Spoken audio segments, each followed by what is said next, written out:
Our ancient witness for today is from 1 Corinthians chapter 1, verses 18 through 25.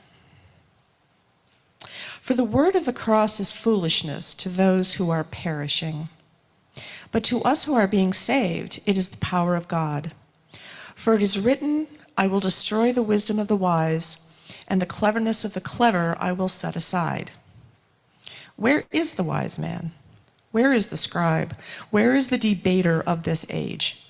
Has not God made foolish the wisdom of the world? For since in the wisdom of God, the world through its wisdom did not come to know God, God was well pleased through the foolishness of the message preached to save those who believe. For indeed, Jews ask for signs and Greeks search for wisdom, but we preach Christ crucified, to Jews a stumbling block and to Gentiles foolishness. But to those who are the called, both Jews and Greeks, Christ is the power of God and the wisdom of God, because the foolishness of God is wiser than people, and the weakness of God is stronger than people.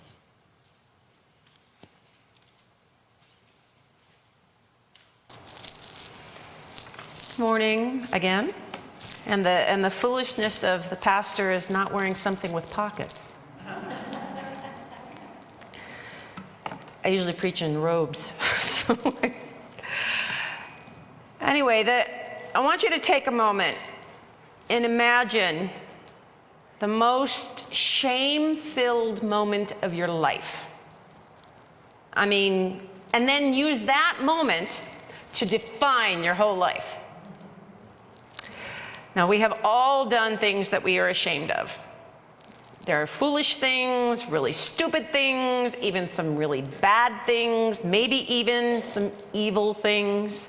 Things where we know we failed to live up to who we want to be.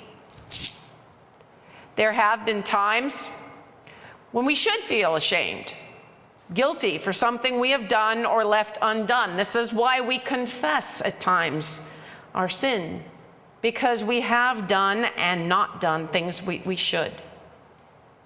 And we are also sometimes ashamed of ourselves because others impose shame upon us for who we are or things that we have done or not done based on their standards.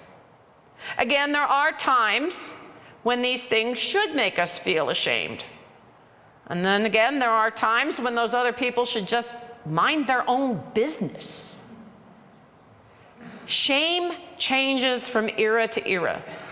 Just as we learn and unlearn, cultures change, some things cease to exist, and new things are invented or discovered.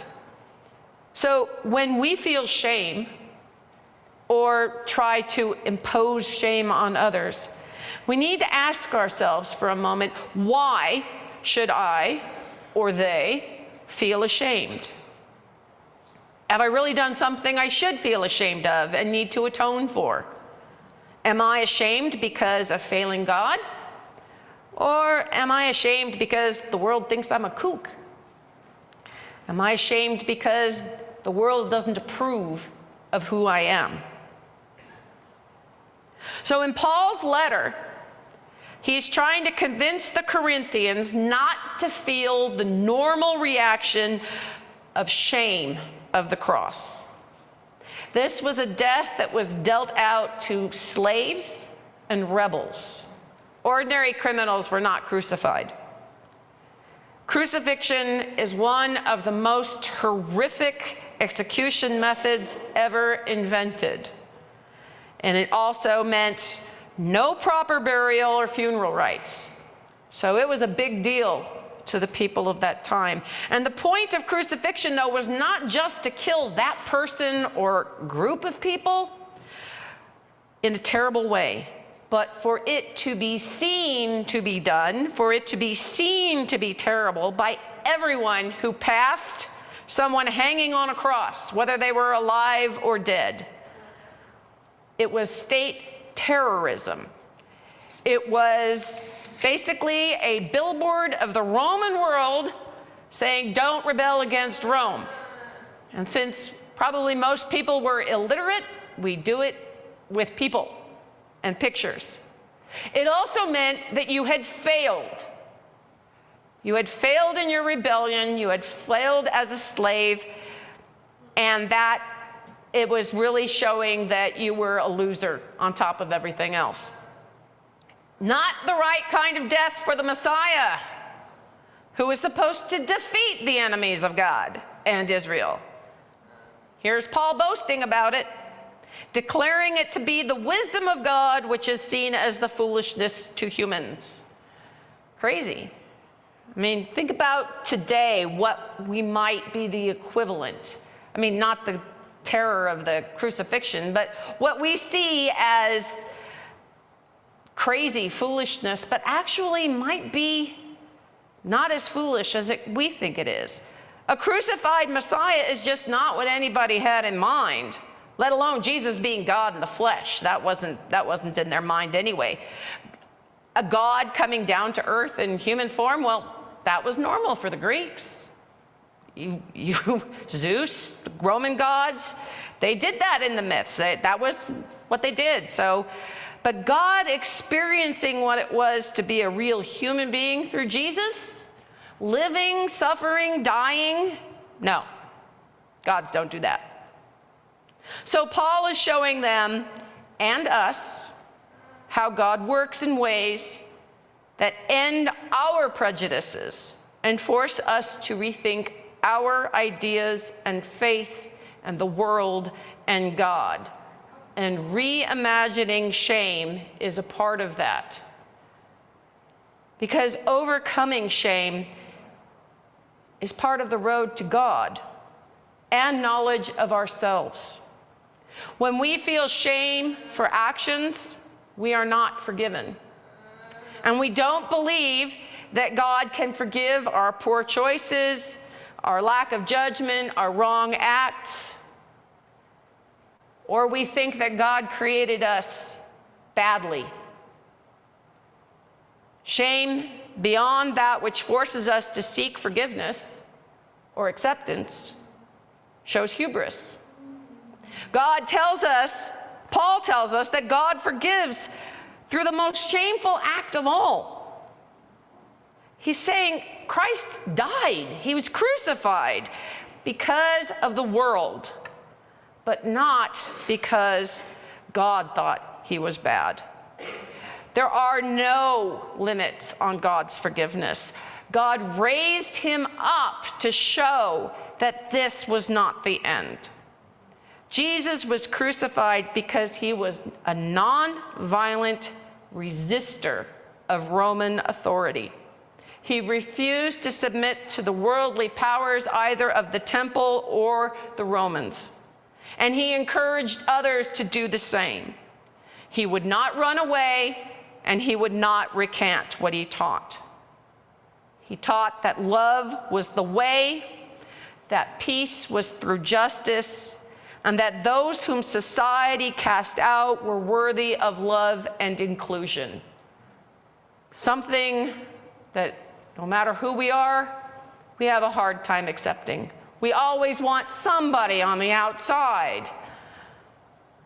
So one of our shames also is our unwillingness to discuss our faith with others. We're afraid to sometimes.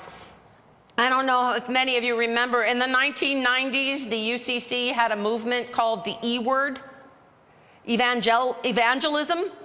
You know, we didn't want to use that word. That word had been co-opted by people that didn't like us, and that, quite frankly, we didn't like. We are often afraid to talk about our faith outside our faith community. We may be afraid that we will be lumped with some of those, kooky fundamentalists out there. Sometimes, we may be afraid that we will be lumped with the people who have a very literal faith. The whole thing of Jesus said it, I believe it, that settles it. And then they don't bother to discuss anything else because, hey, Jesus said it, I accept it, that settles it. Kind of dead end. Some people, we try to make light of it, or meaninglessness out of it, by minimizing everything, saying, oh, it really wasn't such a big deal, Jesus isn't such a big deal, you know, what did he do? Big deal. Yeah, you try hanging on a cross. We need to be able to discuss our faith with other Christians of differing opinions and non-Christians openly and honestly, not fearing what others think, not fearing that our faith will be lessened somehow or that they will think we're crazy. We see too many times, you know, when you see on the news, when you get the Christian voice on the news, they usually go and find the craziest Christian they possibly can to represent all of us. It's like, that would be like saying Osama bin Laden represented all of Islam. Or,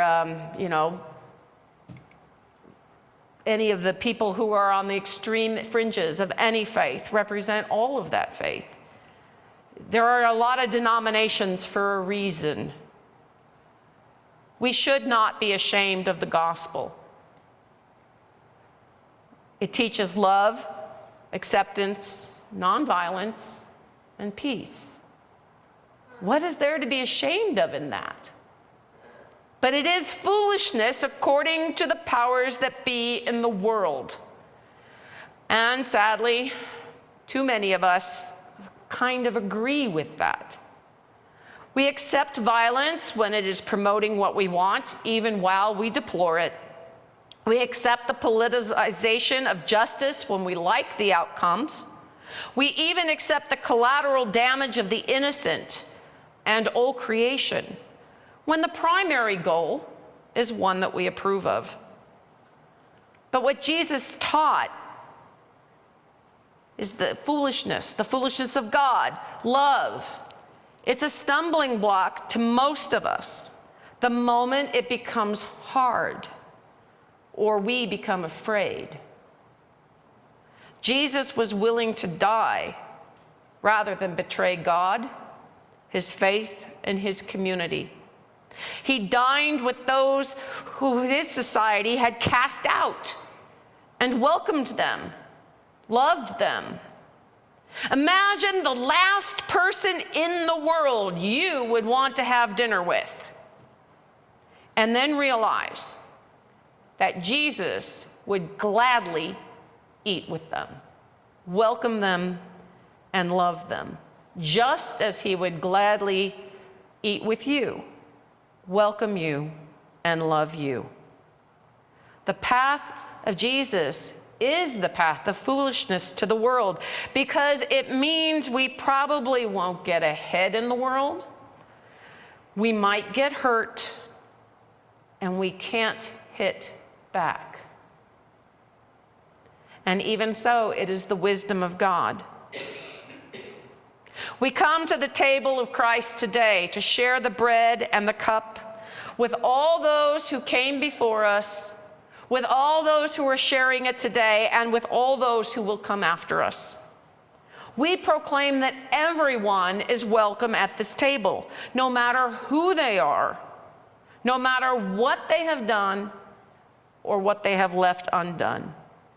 That everyone is beloved of God, made in God's image, and that each one of us, with all of our differences and similarities, represent a small part of the wonder that is God. And this is why the world tells us that we need to be ashamed of the cross, that the gospel includes hell, that the love of God is foolishness, a nice dream, but it won't ever happen in the real world. I hate that phrase, the real world. They are afraid. The real world, just as the temple authorities and the Roman authorities were afraid of the teachings of Jesus. You don't crucify someone because they're preaching love. Their power would end because the paradigm of the world would change. And so we need to step out on faith, away from shame and fear that is pushed on us by the world, and share God's message of love for everyone and all creation in word and action, no matter how foolish others may think we are, no matter who casts us aside as we do it,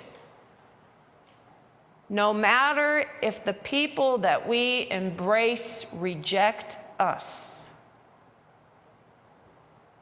A bigger circle that includes those who we think hate us, no matter who casts us out. Only then are we walking in the wisdom and strength of God, who will never cast us out, who will never abandon us, will love us in the midst of our failings and when we don't succeed, and will walk with us every step of the way, saying, "You are my beloved child. Follow me into foolishness according to the world, but into my wisdom and strength." Amen.